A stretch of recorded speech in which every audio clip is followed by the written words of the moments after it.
Anggapan kalau Presiden Jokowi kembali cawe-cawe pada pemilihan kepala daerah 2024 bukan sekedar isu. Faktanya, Jokowi diam-diam telah menyodorkan putra bungsunya, Kaisang Pangarep, ke berbagai partai politik untuk diusung sebagai calon wakil gubernur DKI Jakarta. Hal ini diungkapkan Sekretaris Jenderal Partai Keadilan Sejahtera, Habib Abu Bakar Al-Habsyi, usai menghadiri kegiatan penutupan sekolah kepemimpinan partai. Sejauh ini, respon dari berbagai partai politik terhadap pencalonan Kaisang masih beragam. Parpol yang tergabung di Koalisi Indonesia Maju tampaknya menyambut baik, sementara parpol lainnya masih belum memberikan keputusan. PKS sendiri sudah mantap mengusung pasangan bakal Cagup-Cagup Jakarta Anies Baswedan Sohibul Iman. Menurutnya itu adalah terbaik yang diputuskan oleh PKS. Bukti keluarga Jokowi bakal cawe-cawe dikuatkan dengan Wakil Presiden terpilih Gibran Rakebuming Raka mendampingi pejabat Gubernur DKI Jakarta Heru Budi Hartono meninjau proyek Kali Semongol Jakbar dan berkunjung ke Kelurahan Kamal Muara Jakut. Dalam kunjungannya itu, Gibran mengaku hanya ingin menyapa dan bermain bersama warga. Saat ditanya awak media soal kepentingannya mengunjungi lokasi tersebut, ia mengaku datang sebagai wali kota Solo. Usai kunjungannya dari Kali Semonggol, Jakarta Barat, Heru Budi dan Gibran melanjutkan kunjungannya ke Kelurahan Kamal Muara. Kalau kita yang melihat dari jauh memang tidak bisa menutup mata karena anak yang umur 29 tahun punya potensi untuk maju pilgub itu nggak ada di negara ini. Cuman satu orang kok. Anak 29 tahun di negara ini rata-rata masih sulit cari kerjaan, Livi. Jangankan pikir tentang gubernur, bagaimana nyicil ke rumah, S2 harus gimana, cari kerjaan itu rumit, Pak. Ini terbatas. Jadi wajar kalau kemudian ketika ada putusan MA, ini dikaitkan dengan Kaisang secara umum. Bagi saya nggak ada soal, nggak perlu juga ditutup-tutupi. Ini sudah muncul secara putusan.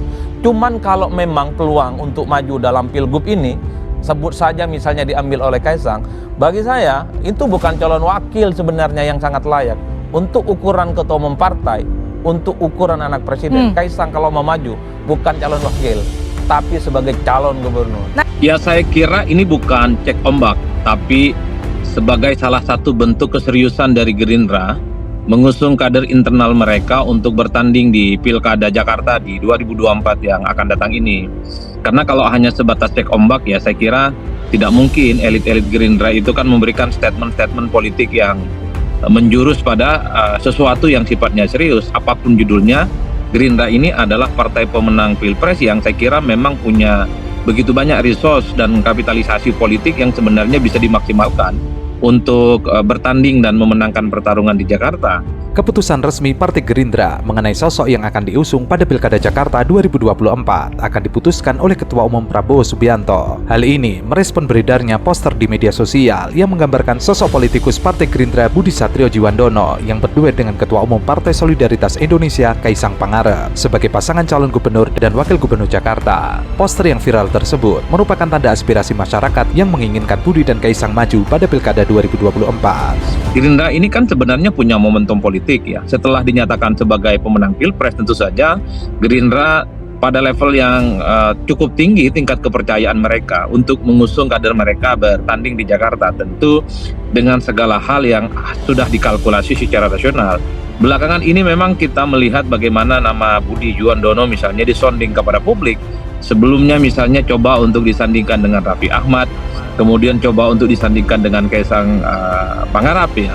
Memang secara sepintas lalu ini semacam cek ombak, tapi secara prinsip dalam strategi komunikasi politik ini bagian dari upaya Gerindra sebenarnya secara perlahan untuk memperkenalkan Budi kepada pemilih di Jakarta bahwa Gerindra dalam Pilkada 27 November ini yang akan datang tentu saja akan mengusung Budi sebagai bagian dari kontestan. Menurut Gerindra, banyak warga Jakarta yang mendukung Budi karena keponakan Prabowo itu dianggap cerdas dan tampan. Poster bergambar Budi dan Kaisang tersebar di media sosial. Poster tersebut diunggah oleh selebritas Raffi Ahmad dan kemudian diunggah ulang oleh Ketua Harian Partai Gerindra Sufmi Dasko Ahmad. Menurut Gerindra, Budi adalah salah satu kader yang disiapkan untuk maju pada Pilkada Jakarta 2024. Sementara Kaisang juga berpeluang maju sebagai calon gubernur dan wakil gubernur setelah Mahkamah Agung mengubah aturan soal syarat usia calon kepala daerah.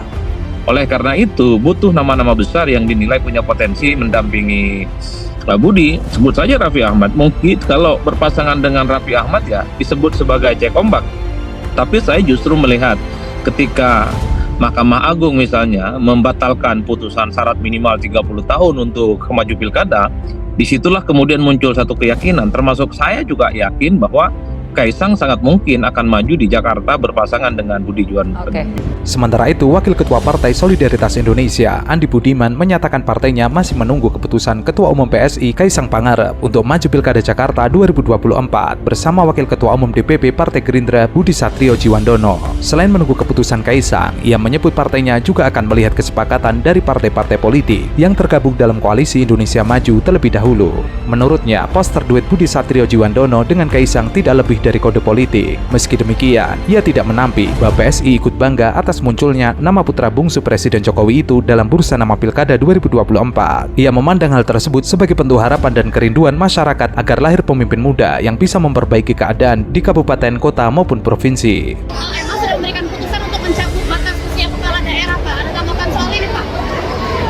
Itu tanyakan ke Mahkamah Agung atau tanyakan ke yang gugat. Tapi Bapak sudah temukan itu, Pak? Sudah baca hasilnya? Sudah baca hasil putusan itu, Pak? Belum. Kaisang saat ini masih mengurus persiapan partainya untuk gelaran pilkada di berbagai daerah. Sebelumnya, sejumlah keanehan dan kejanggalan putusan Mahkamah Agung dalam perubahan batas usia calon gubernur dan calon wakil gubernur terjadi saat putra Presiden Jokowi Kaisang Pangarep digadang-gadang maju ke Pilkada DKI Jakarta. Bapak, Kaisang mau ini minta proyek triliunan Bapak yang ada di pemerintah. Kaisang udah bosen sama YouTube, dapatnya uangnya kecil mulu. Kaisang minta ya Bapak ya. Opo tole, mau sukses sama kaya ya kerja keras toh. Mosok pengen penak etok. Sana ngurusin Markobar sana. Markobar itu bukan punya aku Bapak. Oh, bukan toh. Bukan Bapak, bukan. Diketahui Mahkamah Agung mengubah aturan terkait batas usia calon kepala daerah. Dalam peraturan KPU nomor 9 tahun 2020, calon gubernur harus berusia minimal 30 tahun ketika ditetapkan KPU sebagai kandidat yang akan berlaga di pilkada. Pada jadwalnya, KPU akan menetapkan calon kepala daerah di Pilkada serentak 2024 pada 22 September 2024. Namun tiba-tiba saja MA mengabulkan permohonan Partai Garuda yang meminta menghapus PKPU batas usia calon gubernur dan calon wakil gubernur. Keputusan itu terjadi saat nama Kaisang disebut akan berdampingan dengan keponakan Prabowo Subianto Budi Satrio Djiwandono di Pilkada DKI Jakarta. Padahal usia Kaisang Pangarep sendiri belum genap 30 tahun pada pendaftaran Pilkada serentak di bulan September 2024. Diketahui usia Kaisang Pangarep baru menginjak 30 tahun pada 25 Desember 2024. Emangnya masih zaman minta proyek sama orang tua yang di pemerintahan, dasar desok. Emangnya masih zaman minta proyek sama orang tua yang di pemerintahan, dasar desok. Jalan itu sudah dibuatkan gitu ya untuk Kaisang. Jadi saya yakin itu pasti akan digunakan karena kan sudah berkorban ini MA nih. Masa ya nggak dipakai itu jalan kan? Berkorban ya, bahasanya berkorban ya. Nah, oleh karena itu sebetulnya Kaisang posisinya akan enak banget sebetulnya. Jadi Kaisang itu bisa memilih mau daerah mana. Dan dengan kapasitasnya sebagai ketua umum PSI, dia bisa saja jadi menteri, gitu kan? Jadi Mas Kaisang ini enak lah dia mengatur kira-kira mau di daerah mana. Kalau kira-kira di Jakarta itu penuh ya, dia bisa tunjuk juga dia mau di mana, di Jawa Tengah atau. Putra bungsu Presiden Jokowi, Kaisang Pangarep, masuk dalam daftar tokoh yang diprediksi akan maju dalam Pilkada DKI Jakarta. Kaisang dianggap potensial maju dalam Pilkada DKI Jakarta, mengingat jabatannya kini sebagai Ketua Umum Partai Solidaritas Indonesia. Namun Kaisang rupanya belum cukup umur untuk mencalonkan diri sebagai gubernur. Mengacu pada Undang-Undang Nomor 7 Tahun 2017 tentang Pemilu dan Peraturan KPU Nomor 3 Tahun 2017 tentang pencalonan gubernur, bupati, wali kota, syarat minimal untuk menjadi calon gubernur dan wakil gubernur berusia 30 tahun. Sedangkan Kaisang yang lahir pada 25 Desember 1994 belum genap berusia 30 tahun saat Pilkada DKI Jakarta berlangsung. Jalan itu sudah dibuatkan gitu ya untuk Kaisang. Jadi saya yakin itu pasti akan digunakan karena kan sudah berkorban ini MA nih. Masa ya nggak dipakai itu jalan kan? Berkorban ya, bahasanya berkorban ya. Jadi harus dipakai. Nah, oleh karena itu sebetulnya Kaisang posisinya akan enak banget sebetulnya. Jadi Kaisang itu bisa memilih mau daerah mana. Dan dengan kapasitasnya sebagai ketua umum PSI, dia bisa saja jadi menteri. Gitu kan? Jadi Mas Kaisang ini enak lah dia mengatur kira-kira mau di daerah mana. Kalau kira-kira di Jakarta itu penuh ya, dia bisa tunjuk juga dia mau di mana, di Jawa Tengah atau Pilkada DKI Jakarta diperkirakan akan berlangsung pada September atau November 2024. Ada sejumlah cara yang bisa dilakukan Kaisang jika ingin maju dalam Pilkada DKI Jakarta. Salah satunya dengan mengubah putusan Mahkamah Konstitusi yang sebelumnya meloloskan kakak Kaisang, Gibran Rakabuming Raka dalam Pilpres 2024. Hal itu bisa dimainkan lagi di MK dengan meminta bantuan Paman Usman. Mungkin bisa disiasati dengan pelantikan pada awal Januari 2025 sehingga memenuhi syarat. Jadi nampaknya akan ada banyak siasat jika ingin memajukan Kaisang. Dalam konteks itu, kalau Kaisang ngomong semacam itu, maka artinya sebaliknya. Oh begitu bacanya? Ya, artinya sebaliknya. Sama, Gibran juga sebelumnya sama kayak gitu juga kok. DNA mereka itu adalah bagaimana membuang Anies dari pusaran politik Indonesia. Itu udah DNA. Jadi apa maksudnya dari Gibran juga, dari bapaknya? Gibran sebelumnya juga bicara sama. Enggak, bapaknya apa juga? Sama juga, apalagi. Jadi saya sampai pada tingkat ini tidak rasional ya, hiperbola. Tapi ini yang saya ingin ungkapkan. Kalaupun dia ngomong api itu panas, karena dia yang ngomong saya nggak percaya. Jika Kaisang lolos mengikuti Pilkada DKI Jakarta, putra Jokowi itu dipastikan akan menjadi gubernur DKI Jakarta. Bukan hanya maju dalam Pilkada DKI Jakarta, Kaisang juga masuk dalam daftar nama tokoh yang diprediksi maju dalam Pilgub Jawa Tengah.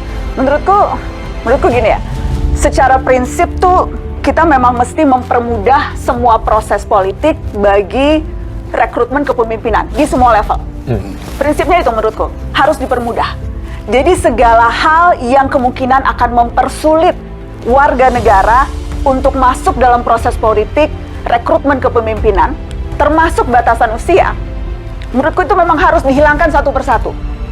Nah, tapi sekarang jadi mari kita periksa nih, apakah sistem politik dalam rekrutmen kepemimpinan sekarang betul-betul sudah mempermudah, bukan sekedar mempermudah. Najwa Shihab memberikan opininya terkait keputusan MA yang mengubah ketentuan syarat calon kepala daerah dari yang berusia paling rendah 30 tahun untuk tingkat provinsi dan 25 tahun tingkat kota kabupaten. Menurut Najwa, negara harusnya memberikan kemudahan kepada seluruh rakyat Indonesia untuk maju mengikuti pemilihan pemimpin, bukan hanya mempermudah. Karena apa gunanya mempermudah batas usia kalau lu mau menjadi calon gubernur, calon wakil gubernur, calon presiden, calon wakil presiden, kalau anak muda yang tidak merupakan bagian dari elit politik tidak punya kesempatan dan akses untuk memanfaatkan kemudahan itu. Jadi intinya tuh bukan mempermudah tapi mempermudah. Sekarang realitanya, kalau tidak punya darah politik, kalau tidak dekat dengan oligarki elit partai, kalau nggak punya uang atau logistik yang besar, sangat kecil kemungkinan bisa masuk jadi kandidat kepemimpinan di level apapun di negeri ini. Kalau bukan anaknya siapa, kalau bukan pamannya siapa, kalau bukan punya teman dekat di elit partai, anak muda tidak akan punya kesempatan itu. Ia lalu mengkritisi apa yang terjadi di Indonesia saat ini. Para pemimpin muda yang maju dalam pemilu adalah mereka yang memiliki hubungan dengan para elite di negeri ini. Sehingga orang-orang biasa tidak dapat mengikuti kontestasi pemilihan pemimpin di negeri ini. Artinya, keputusan MA tersebut hanya untuk anak muda yang memiliki darah biru. Jadi agenda mendesaknya itu bukan mempermudah tapi mempermudah.